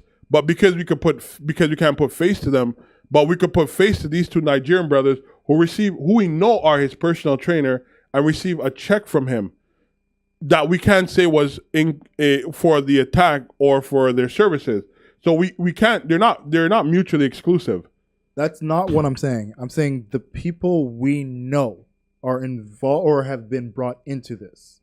Okay, that's what I'm saying. Okay, I'm not saying judge them as guilty or innocent. I'm just saying let's look at everything that has been presented to us. Right. So the two anonymous white people of everything that's been presented of us. Right. The only person of protection is Jussie. No, that's not true because the two unknown white person that Jussie claimed attacked him, whether we know them or not, are also there to be protected. They are known unknowns. We cannot protect an unknown. We can't do it, but the state can, and because it might be known to them. But what I'm saying is, of the known knowns, I'm not going with that because that to me doesn't put me in a position to be objective. We can't protect ghosts, but we can't protect things we can't prove either. We can't prove that Jussie paid those guys to attack him, so that we can't. So we omit them. So we omit them. Okay, fine. The only person left of protection is Jussie. There's a known unknown of the two white men. There's a known known of the two trainers. Okay. We're omitting them because we can't prove the payment goes to them. Right. The only person left in this is Jussie. Right, but that's the person of protection. No, I would definitely say no to that because Jussie we know. I think the problem is if there was two people who are unknown and have remained unknown to this point in the investigation, or to the public's knowledge, I think those are the people who are in benefit of being protected, not Jussie. Because we don't know them and it's in their... What I'm saying is, from all the video evidence that's come forth, right, we have not got any identity of who these people are whatsoever. Right. That's why Right. So these two white men Right. are known unknowns. Right, but I'm saying that's why it's in most. If they're an unknown, you can't. Keep them unknown is the benefit of that them being thrown out. So it's not Jussie. But I'm saying everything that's come up of the two white men that we have no understanding, identity, anything about. Right. They're unknowns. Right, and that's why they're the one who need to be protected. You don't have to protect an unknown. There's nothing you can bring up about them. By dropping all charges, by sealing the file, the unknowns are the one who stay protected, not Jussie. But you're saying that in the case of people know who they are. You're saying like the lawyers, the investigators, absolutely. There's absolutely nothing that's come out to our knowledge, and I'm speaking on just our knowledge alone. Right, and that's why it makes sense for them to be protected. You can't protect something that's unknown. You can. You could keep it unknown Okay. If there's nothing to let you know anything about these two white men, right? You can't protect or defer it. So let me ask you a question. By them sealing the file, by them dropping charges, by them never even entertaining the existence of these two white guys who Jussie claimed attacked him. They entertained No. Let me ask you a question. Let me finish my question. By them sealing the file, by them never divulging whether or not this was real or not real to the public, isn't it by doing all those actions, who is being protected? Because we know Jussie, for whatever reason, is not protected because he had no choice but to admit his story was, in quotation, a lie. So he's not being protected. He's damaged regardless of however this case flipped. The fact that they didn't allow it to go before the courts, the only people involved who are potentially protected is not the Nigerian brothers either. It's the unknown. That's what is protected, but not Jussie. That's under the guise of he was actually attacked by two people that are white. We will never know. And like I said, the most understandable thing from all this is he took a fucking plea deal. And that's why he was able to get away, because he had the money and the backing behind him. So let me ask you a question. What's the benefit of the state giving a guy who abused resources those resources were paid back to walk away? If somebody abused resources, those resources were paid back in full and then some for his protection. So then you're by your statement, you're then saying that the state of Illinois is obviously participating in illegal activity by them. So then somebody's being protected. Jussie. Not Jussie. Not at all Jussie, bro. Because why would random people that no one knows about be protected? But why would the state who's if no one knows about them, there's no reason to protect them. To keep them protected. There's a difference.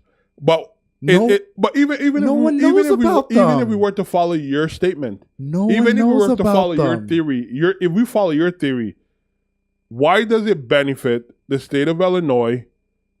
Okay, fine, they get money. It's always about money at the end of the day. It's always about money, I get it. But you think, so then you're saying that in any case, let's hypothetically say, because R. Kelly's under the same jurisdiction, if R. Kelly could literally gave the state of Illinois all the money they've exerted in investigating him, plus some, he could potentially walk. In the state of Illinois, as fucked up as it sounds, yes. Wow. Because it wouldn't be the first time we've seen that. I mean, that's scary. He did it before. Well, no, he didn't do it before. He was acquitted. The charges weren't dropped. He was acquitted. He was found not guilty. That whole mask argument. Hey, we was found acquitted. His charges were not dropped. He was acquitted. Hey, I'm not arguing. But you can't argue it. It's facts. I don't expect an argument. But what I'm saying, what are you going to argue? When it comes to Jussie. Yeah. And I get your argument of the two supposed white men that were identified by Jussie that beat him up. Right. He didn't identify anybody, but okay. No, but I'm saying in a case where you don't have any definitive proof from the multiple camera angles that they had outside the subway where he said he got beat up, right, to identify these people as white men. Right. And the only time there was any connection to two people incorporated him were two Nigerians. Not saying that these were the people who did it. Right. Because they had their alibi of the money that they were given was for training and nutrition. Right. An unknown factor that has absolutely no link to Jussie cannot be protected. You don't have to wait. You don't have to protect it. Okay. Let's say there literally was two white men that did it. Right. There's absolutely no identification of them. There's nobody who was there to say it happened. Right. It's literally your word against my word. No, not necessarily. No, it's literally that, because we have camera angles that show two people, but we can't identify them as white. Right, but what if there is... Jussie is saying these are white men, okay, but we have no identification. As the public, you and I... Wait, what I'm saying is, no, I'm not saying as the public. I'm saying as people who are investigators. Looking at this, like, they can't confirm or deny, which is why they can neither confirm or deny if these people were black. No. They have not confirmed to the public. You have... No, we can't... Don't try to play this. No, hold on. Let me finish my point. No, are you not done? What okay, I'm saying. I'll listen to you. Go ahead. You cannot confirm or deny if these guys were white, or if they were black. Which is why the two Nigerian guys, they're good. Okay. The 3,500 they got, it was for training and nutrition. Okay. They're good. Okay. Because you can't confirm or deny if these were the people in the video. The same way you can't confirm or deny that these two white men are the people who attacked them. Okay. It's unknown that, yes, there's two people attacking you. Right. We can't identify them. Okay. The known is you were attacked. The unknown is who attacked you. Okay. So there's no one to protect in that. Okay. So that's your theory. My theory is that there was either DNA found, because they haven't released any information to say there was no DNA found. They never said that. There could have been DNA found, and those DNA link back to people or sons or people who have important stature within the society of Illinois, that if it was to be brought forth to public opinion, could be detrimental to whether the livelihood of thousands, let's say... counter that? No, not yet. Let me finish my point. Okay. So that's why I'm saying those people is being more so protected, because we don't know if there is or isn't proof. What we do know is that they can prove, or at least there's no proof that the money exchange to the Nigerian brothers were something other than for whether nutrition and training. And there's no information released that pinpoint who those two individuals was. So the idea to say that we can protect the unknown, I think we could keep the unknown. And I think that's a form of protection, because if this situation was to play out in a court setting, we don't know what Jussie or his legal team or their investigation could present to the court that would unveil who those unknowns are. So what I'm saying to you is, by them shutting down the case, dropping all charges, obviously most likely having a gag order on Jussie and his attorneys and those who might have had information that is prevalent to the investigation, keeping their mouth shut, is protecting what we don't know. So it only leaves me to believe, because the Nigerian brothers are affected by this investigation. They're plastered everywhere. Jussie's plastered everywhere. The only two people who are not plastered everywhere is the two people who Jussie claimed attacked him. Don't forget, the Nigerian brothers were brought forth by the police department to say these were the attackers, because there was pictures of them days prior in stores. That shit anyways. Right, but I'm just saying. But the other two is the people who attacked him. Now, if he has a broken ribs and all these batcher bruises and whatnot, there could be transfer of DNA, where they could literally trace back this DNA potentially to two people, which is something that was never brought forth by anybody. I don't think Jussie people were going to bring forth that information, potentially by finding out who these people were. That's all I'm saying. And my argument is that it stands. I get your DNA argument. Right. The problem is finding DNA and matching DNA is a completely different situation. You can find DNA in a scene, but if you don't have anything in your database to match it to, right, it means absolutely nothing. Absolutely, but you could find and match. The only thing you can do is now it's in our database. No, but you could find and match. To what? To potential people who have been... Look, let's say they pick up my DNA somewhere, right, but they never had my DNA previously stored where they identified this is my DNA. Right. Them having my DNA is essentially in their database. Right, I agree. Until I do something else where my DNA is picked up again and now they can identify it back to me. Right. It means absolutely nothing. Right, but if you had done something prior and your DNA wasn't there... I need to have done something prior where they linked my DNA to me. And again, that could be the case of the two unknowns. The DNA argument means absolutely nothing. No, it doesn't. You can't equate that. No. Because you're assuming that this was their first action. Hold on.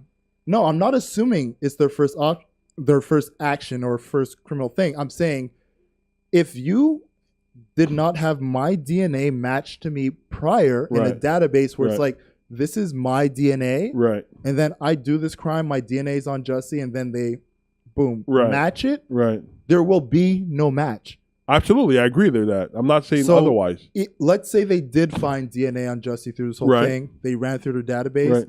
No match. Right. But obviously, I'm not speaking of that. I'm speaking of, obviously, these people might have had a criminal history, and therefore hypothetical now. What you're saying is a hypothetical as well. What I'm saying is what you're saying is hypothetical. You're saying hypothetically they might find DNA, but it would not match because it's not in their database. But what I'm ultimately say outside of DNA, right? What we know, right, is based on the argument you're presenting, right? Of that's just two white men, right, who attacked, which was Jussie's original story, right. We have two unidentified white people who, through the video surveillance of him getting beat up, that was released to us. We couldn't identify race through. That was released to us. There's a lot. You don't think there's other parts of the... I'm not arguing that. But that's my point. So you can... I'm sticking on what we know. But and that's where I'm not willing to stay, because we also know that we were provided limited information. We can all speculate on things that our imagination runs with. And that's what we have to deal with. No, that's the reality. That's what we have to look at it. If your imagination runs to 1,001 different places to create different stories, you're running away from the things that we know. So your imagination that money was exchanged, and therefore... No, we know money was exchanged. What money was exchanged? The $3,500. We know that was exchanged, but no. You're saying that money was exchanged to the state of Illinois, and that's what that's what led Jussie to walk away. That's a speculation. So what's your point? No, that's 100% a speculation of me saying Jussie was the one to be protected. But that's your speculation. So what I'm saying to you is, I could respect that, and I could see where you have that point. I don't see why you're refuting my point of view that the unknown white assailant... I'm trying to tell you, the reason I dispute it is because the video surveillance we got, the one that we've seen, even if there's video surveillance that we've never seen, right? From what we know and what was presented to the public, considering they were presenting so much to the public, right? There was nothing identifiable from those two people to tell us whether they were white or black or anything in between. I agree with you. What I'm saying to you is, I'm not going, obviously at this point, we are left as a public, but to speculate. We didn't give us enough to go on. So again, I'm not going to sit here and say, oh, they did this in the benefit of Jussie's acting career. I don't think they did it for the benefit of his acting career at all. Or whatever but you're saying he's the one to be protected. So therefore, if you're saying he's the one to be protected, that therefore you're clearly saying that they did this to benefit Jussie. Yeah, I think there was a group of black executives that saw this story and said, we need to make sure he's not made an example of, right? Because it'll be bad for the community in America, right? But I genuinely feel that, and that you're entitled to that. But what I'm saying, I genuinely feel that there was prevalent information to make Jussie's story way more believable than the downplayment that they had because I don't see why they need to drag in the Nigerian brothers, because I didn't agree with that either. There's no proof to that, but they dragged them in to sort of throw us off the Jussie story. Yeah. That's how I feel. And therefore, I feel that them dropping charges was due to the fact that if they were to pursue this in criminal court, that those two white assailants that they said never exist will show up, and it would be people of importance. That's my honest opinion. That's all I'm saying. That's how I feel. On the opposite end for me, I think it would have been them bringing it to court and realizing they had nothing to stick on him. Not a matter of which people, that would play into what I'm just saying. No, you're saying there's two people that they're trying to protect. I think there aren't two random people to protect. I think they literally had nothing. They had enough to stick him with. No, they had enough to stick him with at least one or at least misdemeanor. But when they shouted out 16 felonies, it doesn't matter. They had nothing to stick him on 16 felonies of, and I think that's why they had to back off. What would that be it? But I feel like they had enough. It's not a matter of protecting two white people that we have. It's not, and again, I'm not saying this. It's not a race thing. They tried to throw the book at Jussie and make him. But they also tried to downplay his story. They also tried to downplay his story. So it's not just throwing the book. They had nothing on him. They had absolutely nothing on him. But it's also you could say it from that angle, or nothing that could stick. I'll say it that fine. way. But there's you can't ignore the fact that there might be proof on Jussie's side to validate his claims. You can't play that. You can't say, "Oh, I've already said." So then that's what I'm saying. I've already said we can neither confirm nor deny if Jussie was actually attacked by the story he originally said. Right. Or if he fabricated the whole thing. All we know is we have a case closed, sealed situation. Right, where but if you're saying that, you then can't turn around and said that their action of dropping the charges was to protect Jussie. If you're saying that you can't prove or deny Jussie's story is clear, then you can't argue that Jussie's being protected by their actions. My speculation is, based on the amount of people we saw come forth in defense of Jussie, that there was a prominent group of black celebrities in favor of Jussie protecting him, willing to put the money up to make sure he was safe. When Michelle Obama is writing letters to protect him, why is Michelle Obama writing letters to protect Jussie Smollett? If that's the case, if that is the case, you have to ask yourself, what's her interest in this? That's what I'm asking. Right. And it's not, I don't think it's Jussie. You have Oprah, Michelle Obama, like you have these prominent black names. Right. Stepping up to the plate for Jussie. No. They're not stepping up for Jussie. Let's not say that, because Michelle Obama has tied to the state of Illinois. Oprah also has tied to the state of Illinois. Yes. So they're not stepping up on Jussie's behalf. So who are they stepping up for? We could argue that they're stepping up on the state of Illinois. Let's not just say that they're doing this for Jussie because of that Jussie's a celebrity and so are they, or Jussie's black and so are they. I'm perfectly fine with doing that then. They could be stepping up for the state of Illinois. I'm perfectly fine with doing that then. All right. What do they gain? We don't know that. These people are in bed with different people. Not in bed literally, but they're in business ties and with other people of a certain social stature that it's in their best interest to protect. And it doesn't necessarily come down to Jussie. That's what I'm saying to you.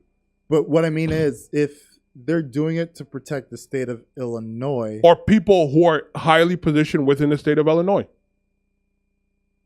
I just don't see how saving Jussie protects anyone in the state of Illinois. By closing the case, by making it public, like, oh, we're doing this to save Jussie, by doing all this to shut the case down, it looks like they're protecting Jussie or they're reaching out on Jussie's behalf. But we know, and it's only, why would the state walk away when if they had, as they claim, enough? The state didn't claim. Chicago PD claimed. Chicago PD, whatever, claimed that they had enough to persecute and to stick these charges on somebody who misused and abused this whole situation and resources, government resources. Why would they then say, oh, let's not make an example of him. Let's let him walk. Like that. Which is why I feel like whatever Chicago PD had, right, it wasn't enough to stick on Jussie. And the people that were backing Jussie and protecting him went to the state of Illinois and said, shut this shit down. And now we are where we are. But those are two scenarios that I don't see how they work together. It's not like I don't want to put so much power into there was this white person or two white people. It's not about race. I'm just saying. No, but I'm just saying the validity of Jussie's story. I'm just saying in the case of the state shutting it down when the Chicago PD and the mayor were the ones who were pursuing it so hard.